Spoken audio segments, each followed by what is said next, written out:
أول ما خلق الله السماوات والأرض كانت غامرة مستبحرة وظلام على وجه الغمر ورياح الله تهب على وجه الغمر.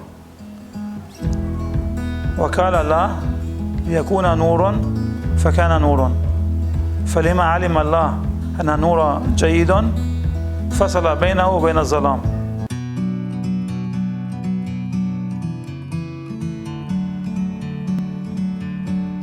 أنا اسمي يوم توف خيم جندي الكوهن. ولدت في حلب سنة 1955 وكانت في حلب في عائلة متدينة. تعلمنا في حلب التوراة من صغرنا، يعني نتعلموا 7 أيام بالجمعة.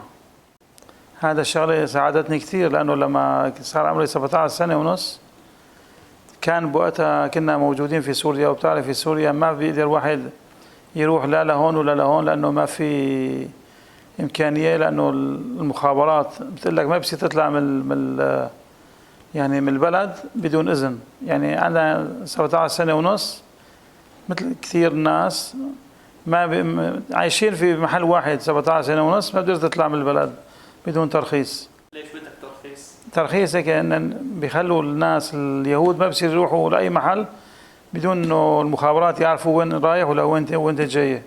إذا تروح مثلا من حلب للشام تروح تقدم مثل عندك فيزا تبع المخابرات حتى يعطوك إنه تروح من هون لتجي لهون، وأنت يكون عندك عليك مراقبة. طلعت مثلا من حلب الساعة 10، بعد 4 ساعات تكون في الشام، بقول لك تعال عندك خلال اقعد 2 ساعتين انه تصل فرع المخابرات تقول انا وصلت. ولما ترجع بتقول لهم المخابرات في الشام انا راجع، بترجع لحلب بيقول لك انت وصلت هلا الساعه هي. يعني ما في انه تروح لاي محل غيرك. شوف انا في حرب الايام 6 لما كان عمري 12 سنه تقريبا، انا لما بدأت الحرب وقالوا لنا استلموا توراه اطلعوا روحوا على البيت، وصلت انا لمحل قدام بيتنا كان في عنا واحد مكوجي وبيستأجر عنا المحل تبعه. اجى قال لي تعال هون، شافني قال لي تعال هون ايش بدك؟ قال لي هلا شوي الاخرى انا نذبحكم. والعمال اللي كانوا بيشتغلوا عند ابي وعمي كانوا شراكه، في عنده عمال بيحملوا بيشتغلوا عنده. اجوا كل واحد جاب دخل على البنايه تبعتنا وعم بيقول له واحد ثاني انا باخذ هذا البيت وانا باخذ هذا البيت، وهذه المرة بتصير إلي وهذه المرة بتصير إلي. يعني وزعوا كل شغلة إنهم كانوا واثقين إنه هن بده ينتصروا. بعدين بعد شافوا بعد شي جمعة تقريبا إنه هن خسروا، إجوا قالوا لا نحن يعني بتعرفوا قولوا لهم إذا الإسرائيلية اللي بيجوا لهون يقولوا إنه نحن كنا يعني جيران مناح وطيبين معكم وهيك شيء. أنا طيب معلش ما بقبلكم. وهذه هيك كانت العيشة في حلب. يعني كان نطلع من تلمود ورا بيستنونا أولاد يعني شباب بيشوفونا من راجعين من تلمود ورا على البيت بيضربونا بوكسات وضرب وقتل وهيك شغلات.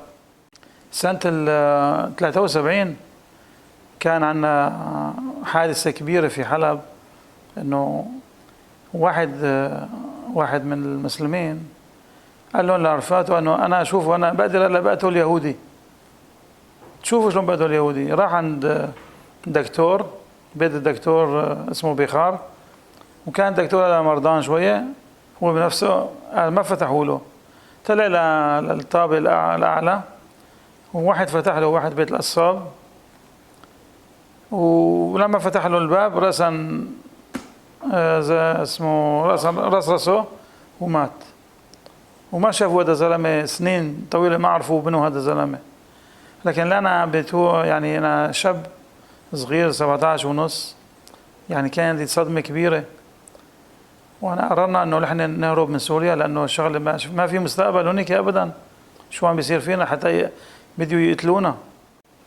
ورحنا شفنا المهرب، كان في واحد مهرب بدلونا عليه، وطلعنا بليلة واحدة الساعة 11 بالليل. طلعنا معه أعطانا يعني هويات تبع ناس بعمرنا تقريبا، وتعلمنا الأسامي ومشينا في السيارة في التاكسي.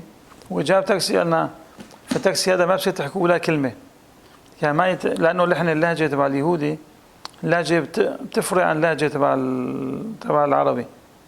هلا ما بصير تحكوا ولا كلمة في السيارة.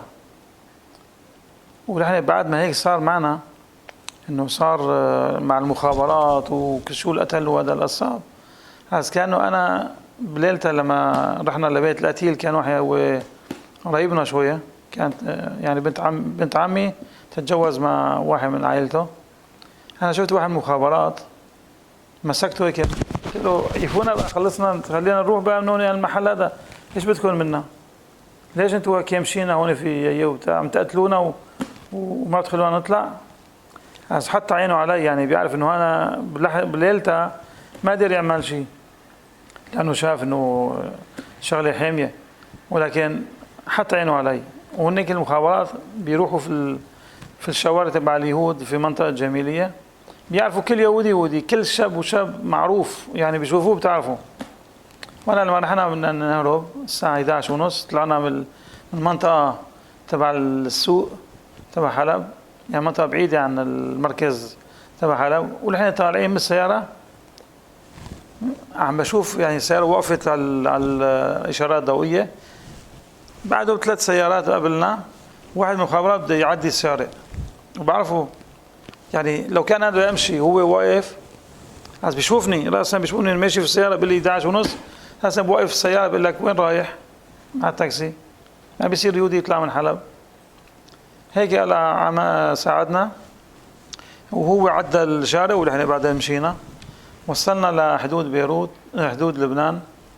اجى هذا المهرب عطى فتح السيارة وعاد طالع يعني حلويات وهيك شغلات عطاهم للجنود شامة، واجوا طلعوا علينا هيك. انا سوينا حالنا انه نحن نايمين، اجى الضوء على وجهي، قلت شيء مع اسرائيل يعني شو نقولوا يكونوا يستجوبونا او شيء يفكروا مننا نحن.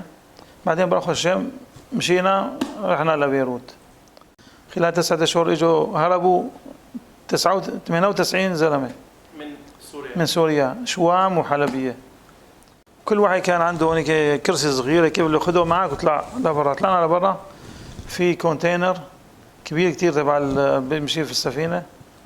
انا ادخل على الكونتينر، دخلنا على الكونتينر سكروا الكونتينر، قالوا ما بصير حدا يحكي ولا كلمه، اذا في اولاد صغار ما تخلوهم يبكوا، خاصه لما تكون السياره واقفه، سياره الشحن مش شغاله يعني خالص.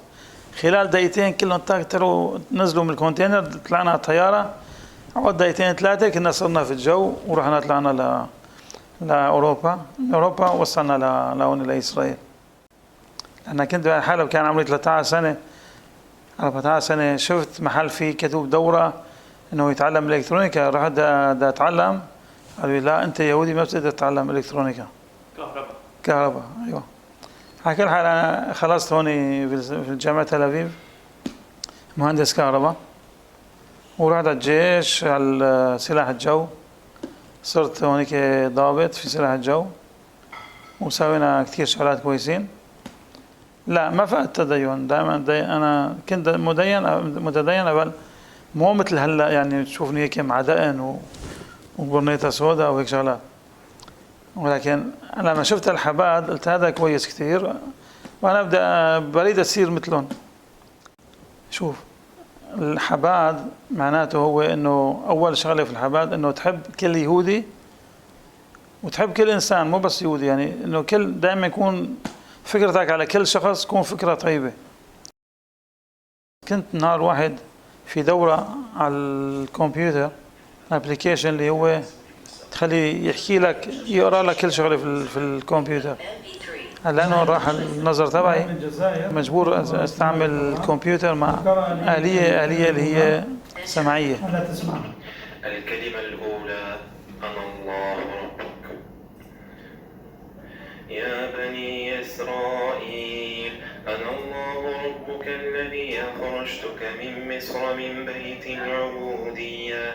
قلت له اللي عم بيعلمني على الكمبيوتر، قلت له تعلمني على جوجل. قال لي انت ايش لازمك جوجل؟ انت دين ايش دخلك انت في الجوجل؟ قلت له انا لا بدي اسمع يعني دروس توراه في الكمبيوتر. اجى بدي يفتح لي وانا عم بسمع انه في نصح تيمان هذول اليمنية اللي هن ساووا حخام سعد يقوم بالتوراة بالعربي. قلت له فرجيني عليه. لما شفته مكتوب بالعربي العبراني، يعني بسموه جوديو أرابيك. جوديو أرابيك يعني كلمات هن مكتوبين بالأحرف العبرية، ولكن اللغة هي لغة عربية. حخام سعد يقوم اللي هو كان خلق سنة 882، يعني اليوم صار عليه من وقت ما خلق 1139 سنة. هو كان حخام كبير كتير، اللي هو خلق في الفيوم في مصر، بسموه العبقري الفيومي. هو طلع من مصر، راح لبلد إسرائيل، وبعدين عدى لحلب، راح لحلب، وفي حلب كان نص سنة، بعدين راح على بابل. وهيك في بابل بما أنه كان عبقري ميكين كثير، سووه هو رئيس كل التلمود اليشيبات تبع رئيس المؤسسة الثقافية تبع التوراة. حخام سعد يقوم كان بيعرف انه في ناس اللي عم بيتدخلوا مع التوراة وبيشوفوا بيكتبوا شغلات مو منيحة على التوراة، بيترجموا شغلات مو مزبوطة على التوراة. المسلمين والمسيحية يسووا شغلات هن ما يهود ما بيعرفوا يقروا التوراة مثل ما لازم. هذا حخام سعد يقوم راح قعد 7 سنين وترجم كل الأسفار التوراة والأنبياء والمزامير كلهم ترجمون يعني فسرهم باللغة العربية. كنا عنا كل حرف عبراني اسمه مقدس، حتى انه لما كنا جداد في البلد كنا يعني بنعرف كل حرف هو عبراني، اذا كان بقى على الارض بنبوسه. فلذلك مع حخام سعد يقوم كتب التوراة، تفسير التوراة باللغة العربية في الأحرف العبرية. هذول الأحرف الكتابة هذه اسمها مقدسة لأنها مكتوبة بأحرف عبرية. اليوم نحن عم نساوي امتداد لحخام سعد يقوم من 1100 سنة. إنه اليوم لما البلاد العربية في عندك في الدول العربية وفي جميع القارات في عندك يمكن نص مليار 500 مليون نسمة اللي بيعرفوا عربي تمام، وعندهم أفكار خاطئة عن التوراة. بيقول لك التوراة محرفة. التوراة ما محرفة، التوراة هي أصلية، ما حدا يقدر ينقص حرف منها ولا يزود حرف منها. هي التوراة أنا شفت اللي عندي مانسكريبت، يعني عندي مخطوطات عمرهم اليوم 1016 سنة، وأنا أخذت هذه المخطوطات وبديت أقرأ الكلمات العربية بالأحرف العبرية، وهي شغلة صعبة كثير كثير. فلذلك أنا 3 سنين اشتغلت حتى قدرت أصدر هذا الكتاب التوراة، كل التوراة باللغة العربية. وهيك مكتوب في القرآن: ولقد فضلتكم على العالمين. لمن عم بحكي على الشعب اليهودي. مكتوب التوراة نور وهدى، يعني هي بتنور للزلمة وتهديه للطريق المستقيم. شو لازمنا انه نحن نكتب التوراة بالعربية؟ لمن لازم؟ نحن هدفي من كتاب التوراة العربي انه يكون منشور في كل الدنيا، وحتى أنا أترجم هذا الكتاب باللغة العربية اللي هو تفسير الحخام سعد يقوم، اللي هو تفسير أصلي حقيقي، إنه أترجمه للإنجليزي، للفرنسي، للألماني، لليوناني، لللاتيني، للصيني، للياباني، لكل لغات العالم. يعني ننشر تعليم التوراة، تعليم القيم الأخلاقية العالية أن تكون موجودة في كل الدنيا. لما كل الناس ما بيقتلوا ولا بينشلوا ولا بيزنوا وبيحبوا واحد تاني وبيأمنوا بالله وبينبذوا الأوثان، صار سلام عالمي. Like a bird on a tree, I'm just sitting here